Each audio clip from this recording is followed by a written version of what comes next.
असलामुअलैकुम दोस्तों की हाल चाल है या ਅੱਜ ਆਪਾਂ ਇੱਕ ਬੜੀ ਪਿਆਰੀ ਵੀਡੀਓ ਦੇਖਣ ਲੱਗੇ ਆ ਕਿ ਇੱਕ ਵੀਰ ਨੇ ਪਾਕਿਸਤਾਨ ਦੇ ਉਹ ਗਏ ਨੇ ਇੰਡੀਆ ਦੇ ਵਿੱਚ ਦਿੱਲੀ ਦੇ ਵਿੱਚ ਤੇ ਕਿਸ ਤਰ੍ਹਾਂ ਸਿੱਖ ਇੱਕ ਬਾਬਾ ਜੀ ਏ ਉਹਨਾਂ ਨੇ ਉਹਦੇ ਜਿਹੜਾ ਬਿੱਲ ਭਰਿਆ ਜਿੱਥੇ ਉਹ ਰਹਿ ਰਹੇ ਸੀ ਤੇ ਹੋਟਲ ਦਾ ਬਿੱਲ ਭਰਿਆ ਉਹਨਾਂ ਨੂੰ ਖਾਣਾ ਦਿੱਤਾ ਉਹਨਾਂ ਨੂੰ ਪ੍ਰੋਟੈਕਸ਼ਨ ਉਹਨਾਂ ਆਪਣੇ ਬੱਚੇ ਉਹਨਾਂ ਦੇ ਨਾਲ ਰੱਖੇ कि किस तरह इन्हों कोई तकलीफ दुख परेशानी ना हो क्योंकि अपने मेहमान सिखा के बारे यही मशहूर है कि वो मेहमान की बड़ी कदर करते हैं। वो एक मूवी भी बनी सी सन ऑफ सरदार देखो भावें उन्हों का दुश्मन ही होंदा लेकिन उनकी किस तरह वो करते हैं। अगर तुसीं जिक्रिया पंजाबी जिहड़ियां फिल्मां बनाई जांदियां ना ये थोड़ा जिहा ना करैक्टर असैसीनेशन भी इहनूं कहा जा सकदा कि पंजाबियां दी ज़्यादातर करदे ने हिंदू जिहड़े मूवियां बनांदे ने लेकिन कुछ चीज़ां उहदे च भी अच्छियां दिखाईयां गईयां सी लेकिन उहदे च पग बन्नण दा स्टाइल ते ज़बान ते बोल उहदे च काफ़ी मतलब कि ऊंच नीच कीती सी। चलो खैर छड्डो उन्होंने ये दिखाया सी मूवी दे विच कि जेड़े सरदार लोग ने ना वो किस तरह मेहमानां दी मेहमान नवाजी करते हैं। अज पाकिस्तान का एक दोस्त इंडिया गया। अस्सलामुअलैकुम दोस्तों, मैं हूं आपका भाई आपका दोस्त मुख्तार अहमद पहलवानों के शहर गुजरांवाला से जिसे पाकिस्तान का फूड कैपिटल भी कहते हैं। दोस्तों मैं दिल्ली के एक होटल के काउंटर पे खड़ा था, चेकआउट का टाइम था, मैंने पैसे निकाले और मैनेजर को दिए लेकिन उसने मुझे पैसे लेने से रोक दिया। उसने कहा कि आपका बिल तो पहले ही हो चुका है। मैंने कहा क्या मतलब, मेरा बिल पहले हो चुका है, मेरा बिल कौन दे सकता है। तो उसने कहा कि सरदार साहब के बंदे आए थे वो आपका सारा बिल क्लियर करके चले गए हैं। दोस्तों जेब में पैसे थे लेकिन कोई लेने वाला नहीं था, मैं हैरान खड़ा था। ये कहानी है एक ऐसे बुज़ुर्ग की जिनको मैंने पहले कभी नहीं देखा था, मैंने उनसे कभी कोई बात नहीं की थी, वो मुझे जानते नहीं थे लेकिन उन्होंने मुझे बिल्कुल ऐसे ट्रीट किया जैसे एक बेटे को ट्रीट करते हैं। दोस्तों ये कहानी सिर्फ मेरी कहानी नहीं है, ये हर उस बंदे की कहानी है जो समझता है कि मोहब्बत का कोई मज़हब नहीं होता और प्यार की कोई सरहद नहीं होती। दोस्तों ये कैसे हुआ आइए आपको सुनाता हूँ। कुछ साल पहले की बात है, मैं इंडिया जाने की तैयारी कर रहा था कि मुझे मेरे एक बुज़ुर्ग हाफिज़ साहब जो उन दिनों टोरंटो कनाडा में थे उनकी कॉल आती है कि बेटा अगर दिल्ली जाओ तो सरदार रछपाल सिंह जी से ज़रूर मिलना। लेकिन एक मसला था, मेरे पास सरदार साहब का जो टेलीफोन नंबर था वो मेरी डायरी में लिखा हुआ था और जब मैं दिल्ली आ रहा था तो रास्ते में मेरी वो डायरी गुम हो गई। लेकिन एक यकीन था कि सरदार साहब मशहूर आदमी हैं, सियासत में भी सरगर्म हैं, शुरमनी गुरुद्वारा प्रबंधक कमेटी के मेंबर भी हैं, किसी भी गुरुद्वारे में जाऊंगा तो वहां से उनका पता मिल जाएगा, उनका टेलीफोन नंबर मिल जाएगा। मैं चांदनी चौक के पास जामिया मस्जिद के करीब ही एक होटल में ठहरा हुआ था। गुरुद्वारा शीशगंज साहब उसके बिल्कुल करीब ही था। मैं गुरुद्वारे में पहुंचा, अपने जूते उतारे और जोड़ा घर में जमा कराए, सर पे रुमाला बांधा और गुरुद्वारे में दाखिल हो गया। वहाँ मैंने एक ज़िम्मेदार आदमी को देखा, मैं उसके पास गया, मैंने कहा कि सरदार साहब मैंने सरदार रछपाल सिंह जी से मिलना है। वो मुझे कहते हैं कि सरदार साहब मिल जाएंगे, पहले वो जो सामने बहन जी खड़ी हैं आप उनसे मिल लें, वो सरदार साहब के बारे में सब कुछ जानती हैं। मैं उनके पास गया और उन्हें बताया कि बहन जी मैंने सरदार रछपाल सिंह जी से मिलना है। तो उन्होंने मुझे गौर से देखा और फिर कहा कि पहले लंगर छको, सरदार साहब से भी मिल लेते हैं। दोस्तों मैं एक पाकिस्तानी मुसलमान पहली दफ़ा उस गुरुद्वारे में गया और उसे सबसे पहला सवाल ये नहीं पूछा जा रहा कि तुम कौन हो, कहाँ से आए हो, क्या लेने आए हो, बल्कि सबसे पहले उसको खाने की ऑफ़र की जा रही है। मुझे कमरे में बिठाया गया, थाली में लंगर आया। दोस्तों मैं सच बताऊं, मैं गुजरांवाला से ताल्लुक़ रखता हूं, खानों को बहुत अच्छे तरीके से जानता हूं। मैंने उस लंगर में जो मज़ा पाया, जो ज़ायका उस लंगर में था वो बड़े बड़े होटलों में नहीं मिलता। मैंने सोचा कि ये क्यों है, शायद उस खाने में मोहब्बत भी थी। तो दोस्तों खाना खाने के बाद मैं बहन जी के पास चला गया और मैंने उनसे कहा कि अब मुझे आप सरदार साहब से मिला दें। उन्होंने सरदार साहब को टेलीफ़ोन किया और उनको कहा कि एक लड़का आया है पाकिस्तान से, वो आपसे मिलना चाहता है।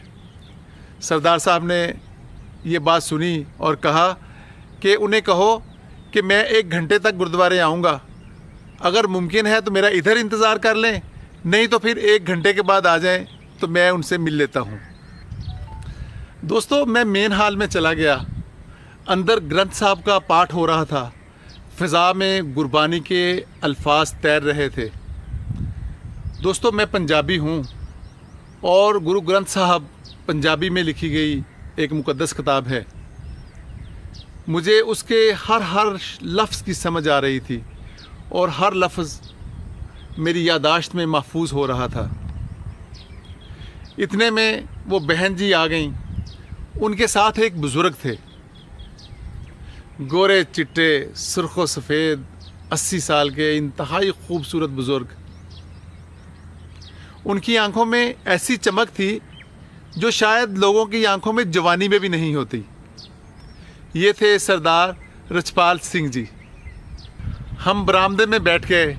पस मंज़र में गुरबानी की आवाज़ आ रही थी जो सीधा दिल में उतर रही थी।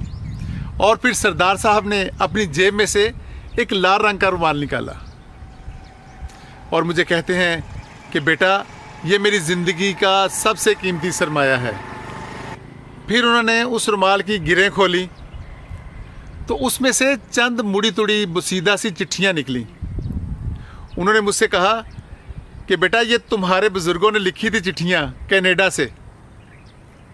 एक पाकिस्तानी बुज़ुर्ग हर चंद माह बाद उनको अपने हाथ से चिट्ठी लिख के पूछता था कि सरदार साहब, आप ठीक हैं, हम आपको याद करते हैं।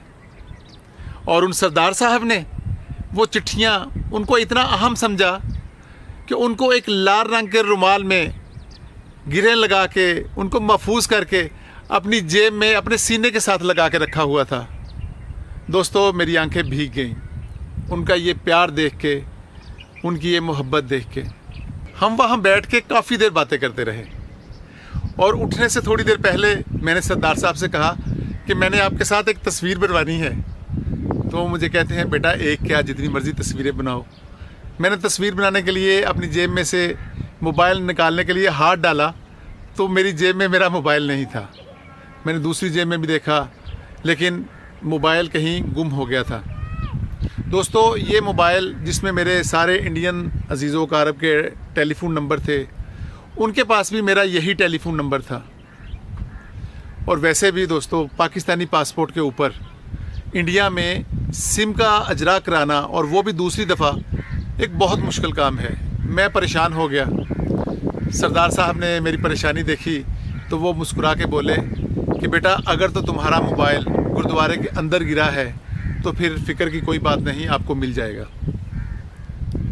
उन्होंने बहन जी को आवाज़ दी और कहा कि आप गुमशुदा चीज़ों वाले डिपार्टमेंट में जाओ और जाके पता करो कि उधर किसी ने बेटे का मोबाइल तो नहीं दिया। वो बहन जी गई। अच्छा, मुझे उस वक्त तक नहीं पता था कि गुरुद्वारों में गुमशुदा चीज़ों का एक अलहदा से काउंटर होता है। तो दोस्तों, 5 मिनट के बाद ही वो बहन जी आ गई। उन्होंने कहा कि आप अपना मोबाइल लंगर हाल में छोड़ आए थे। दोस्तों, असल में मेरी यादाश्त का कुछ थोड़ा सा इशू है। मेरी बहुत सारी चीज़ें गुम होती रहती हैं, मुझे पता नहीं चलता। बाद में मुझे याद आता है कि यार, मैं अपनी फ़लाँ चीज़ तो फ़लाँ जगह पे भूल आया। तो दोस्तों, मुझे मेरा वो मोबाइल जो था वो तकरीबन 5 मिनट में वापस मिल गया। उसको वापस मिलने में इतना टाइम भी नहीं लगा जितना उसको गुम होने में लगा। दोस्तों, अभी सरदार साहब की नवाज़शात जो है वो ख़त्म नहीं हुई। उन्होंने एक ऐसा काम किया जिसका मुझे बाद में पता चला, और जब पता चला तो मैं इंतहाई ज़्यादा शर्मिंदा हो गया। सरदार साहब ने रुखसत होते वक्त मुझे कहा कि बेटा, होटल छोड़ो और हमारे साथ घर चलो, आप हमारे साथ घर में ही रहो। तो मैंने सरदार साहब से कहा कि सरदार साहब, मुझे दिल्ली में और भी बहुत सारे लोगों से मिलना है, आपको तकलीफ़ होगी। लेकिन असल में जो बात मेरे जहन में थी कि जब आप किसी के साथ घर में रहते हो तो आपकी आमदोरफ्त महदूद हो जाती है, आप अपनी मर्ज़ी से बाहर आ जा नहीं सकते। तो इस वजह से मैंने उनको इनकार कर दिया। सरदार साहब मुस्कुराए और चुपके से मुझे कहते हैं, आप कौन सी होटल में ठहरे हुए हो और कितने दिन रहने का प्रोग्राम है? मैंने सरदार साहब को होटल का नाम बताया और उनको बताया कि तकरीबन मैंने 1 हफ़्ता दिल्ली में ठहरना है। उन्होंने चुपके से अपने मुलाज़म को होटल में भेजा और होटल वाले से बात कर ली। और फिर चंद दिन के बाद जब मैंने होटल से चेकआउट किया और उनको पैसे देने की कोशिश की तो उन्होंने कहा कि आपका बिल तो पहले ही अदा हो चुका है। मैंने सरदार साहब को फ़ोन किया, उनसे कहा कि सरदार साहब ये आपने क्या किया, इसकी तो ज़रूरत नहीं थी। तो वो बोले कि नहीं बेटा, आप हमारे मेहमान हो, हम मेज़बान हैं। और वैसे भी हाफ़िज़ साहब क्या कहेंगे कि बेटा दिल्ली गया था और होटलों में रहता रहा, और वो भी अपने पैसों से। तो बेटा ये नहीं हो सकता। दोस्तों, ये अल्फाज थे एक सिख बुज़ुर्ग के, एक पाकिस्तानी बुज़ुर्ग के बारे में। मैंने जब ये अल्फाज सुने तो मैंने महसूस किया कि 1947 में ज़मीन के ऊपर तकसीम तो की गई, लेकिन खुशकिस्मती से बहुत सारे दिल आज भी उसी तरह जुड़े हुए थे। दोस्तों, अगले दिन सरदार साहब के बेटे मुझे दिल्ली घुमाने के लिए ले गए। तकरीबन शाम तक हम दिल्ली घूमते रहे। हम लाल किले गए, चांदनी चौक गए, ट्यूलिप टेम्पल गए, फिर कुतुब मीनार गए, तकरीबन इंडिया गेट गए, बहुत सारी जगहों पे गए। दोस्तों, इन 6-7 घंटों में वो जो सरदार साहब के बेटे थे, उन्होंने मेरा 1 पैसा नहीं लगने दिया। कोशिश के बावजूद भी वो इनकार करते रहे, बल्कि उल्टा उन्होंने मुझे बहुत सारे तोहफे तोहफे भी लेके दिए। दोस्तों, मैं दिल्ली से वापस आ गया। मेरा मोबाइल गुरुद्वारे के अमानत घर से मिल गया था। होटल का बिल चुका दिया गया था एक बुज़ुर्ग की खामोश मोहब्बत से। लेकिन दोस्तों, जो चीज़ मैं साथ लाया वो ना तो किताबों में समा सकती है और ना तस्वीरों में। वो था ये यकीन कि इंसानियत अभी ज़िंदा है। गुरुद्वारे में मुझे लंगर छकाया गया बग़ैर पूछे कि मैं कहाँ से आया हूँ। एक अजनबी ने मेरा मोबाइल जमा करवाया बग़ैर इनाम की उम्मीद के।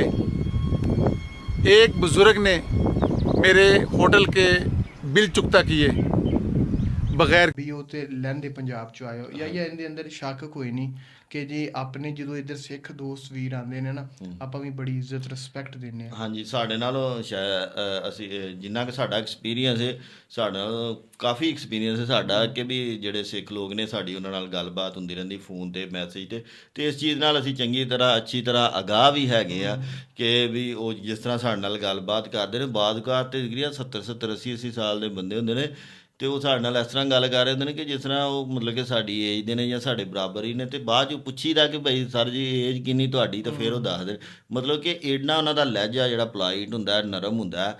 ਲੇਕਿਨ ਅਗਰ ਆਪਾਂ ਫਿਲਮਾਂ ਡਰਾਮੇ ਦੇਖੀਏ ਤਾਂ ਉਹਨਾਂ 'ਚ ਬੜਾ ਉਲਟ ਜਿਹਾ ਦਿਖਾਇਆ ਜਾਂਦਾ, ਇੱਕ ਗਲਤ ਇਮੇਜ ਪੇਸ਼ ਕੀਤਾ ਜਾਂਦਾ। ਲੇਕਿਨ ਜਿਹੜਾ ਸਾਡਾ ਐਕਸਪੀਰੀਅੰਸ ਹੈ ਅੱਜ ਤੱਕ ਦਾ, ਤਕਰੀਬਨ 5 ਸਾਲ ਹੋ ਗਏ ਸਾਨੂੰ ਇਹ ਕੰਮ ਕਰਦੇ ਚੈਨਲ ਨੂੰ, ਤਕਰੀਬਨ 5 ਸਾਲ ਹੋ ਹੀ ਚੱਲੇ ਨੇ। ਜਾਂ 30 ਮਾਰਚ ਨੂੰ ਨਾ ਮੈਂ ਉੱਥੇ ਲਾਹੌਰ ਸੀ, ਤੁਸੀਂ ਵੀ ਲਾਹੌਰ ਹੀ ਸੀ।